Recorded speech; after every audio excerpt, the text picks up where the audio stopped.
നമസ്കാരം. എനിക്ക് മിക്ക ദിവസം വരുന്ന കോളുകളിൽ അതായത് ഹെൽത്ത് ഇൻഷുറൻസ് എടുക്കാനൊക്കെ ആളുകൾ ഒരുപാട് വിളിക്കുന്ന ആളുകൾക്ക് പ്രധാനമായിട്ടും അറിയേണ്ടത് അവർക്കൊരു ഒരാഴ്ച കഴിഞ്ഞോ അല്ലെങ്കിൽ ഒരു മാസം കഴിഞ്ഞോ ഒരു സർജറി ഉണ്ട്, അല്ലെങ്കിൽ എന്തെങ്കിലും ഒരു ട്രീറ്റ്മെൻറ്റ് ആവശ്യത്തിന് ഹോസ്പിറ്റലിൽ കിടന്ന് ചികിത്സിക്കേണ്ട ആവശ്യമുണ്ട്, നമുക്ക് പെട്ടെന്ന് ഒരു ഹെൽത്ത് ഇൻഷുറൻസ് എടുക്കാവോ എന്ന് പലരും എന്നെ ചോദിക്കാറുണ്ട്. നിങ്ങൾ അറിഞ്ഞിരിക്കേണ്ട ഒരു കാര്യമുണ്ട്, ഒരു ഹെൽത്ത് ഇൻഷുറൻസ് നമുക്ക് അസുഖം വന്നതിന് ശേഷം എടുക്കേണ്ട ഒന്നല്ല, അങ്ങനെ കിട്ടത്തുമില്ല. ഹെൽത്ത് ഇൻഷുറൻസ് എടുക്കുന്നത് നമ്മൾ പൂർണ്ണ ആരോഗ്യവാനായിരിക്കുമ്പോൾ മാത്രമാണ് ഒരു ഹെൽത്ത് ഇൻഷുറൻസ് നമ്മൾ എടുക്കേണ്ടത്. ഒരു കമ്പനി ഒരാൾക്ക് കൊടുക്കുന്നതും ഏറ്റവും കൂടുതൽ പോളിസി കൊടുക്കുന്നതും പൂർണ്ണ ആരോഗ്യവാനായിരിക്കുന്ന സമയത്താണ്. എല്ലാ സമയത്തും പോളിസി കൊടുക്കാറുണ്ട്. ഇപ്പം ഷുഗർ, പ്രഷർ, കൊളസ്ട്രോൾ അല്ലെങ്കിൽ നിലവിൽ എന്തെങ്കിലും ട്രീറ്റ്മെൻറ്റ് ഒക്കെ ചെയ്ത ആളുകൾക്ക് പോളിസി കിട്ടാറുണ്ട്.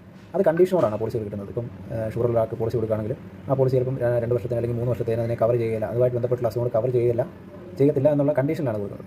ഇപ്പോൾ പൂർണ്ണ ആരോഗ്യവാനായിരിക്കുന്ന ഒരാൾ പോലും ഒരു ഹെൽത്ത് ഇൻഷുറൻസ് എടുത്താൽ അയാൾക്ക് 2 വർഷത്തേന് ആ പോളിസി കവർ ചെയ്യാത്ത കുറേ അസുഖങ്ങളുണ്ട്. ഇപ്പോൾ ഹിരണ്യ, ടെസ്റ്റുല, പൈൽസ്, യൂട്രസിൻ്റെ പ്രശ്നമായി, ഇപ്പോൾ ഇതുപോലുള്ള അസുഖങ്ങൾ നമുക്ക് ഗ്രാജുവലി ഗ്രോ ചെയ്യുന്ന അസുഖങ്ങളാണ് ഇതിനെ കണക്കൂട്ടുന്നത്. കാരണം നിലവിൽ ആ അസുഖങ്ങൾ നമുക്ക്